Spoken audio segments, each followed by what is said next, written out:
asalaamaaleykum mbokk yi, tey la dibéer ñaar fukki fan ak ñeent ci muharram muy weeru tamxarit di weer wi njëkk ci atum junni ak ñeenti téeméer ak ñeent fukk ak juróom-ñaar ci gàddaay yonent bi sallallahu alayhi wa sallam dëppoo ñaar fukki fan ci weeru juillet ci atum ñaari junni ak ñaar fukk ak juróom. ñaar fukki fan ak ñeent dafa bokk ci lim yi fàtti kon tey ci dibéer ji rafetul. ñaanu bés bi, yow sunu boroom yàlla na nga nu defal yërmande lu bàyyi koo fi yow, yàlla na nga jàppandal ak njub ci sunuy mbir. rabbana atina min ladunka rahma wa hayyi lana min amrina rashada. rabbana atina min ladunka rahma wa hayyi lana min amrina rashada.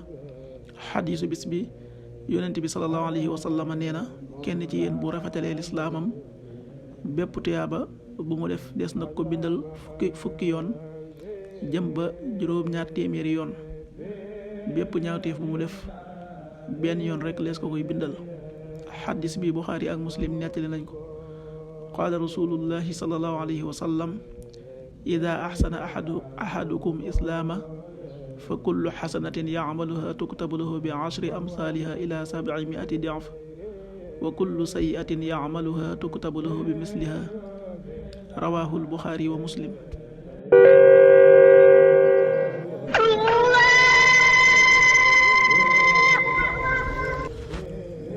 waxtu julli suba waxtam dana tàbbi 5h35 juróomi waxtu yi tegal fanweeri simili ak juróom.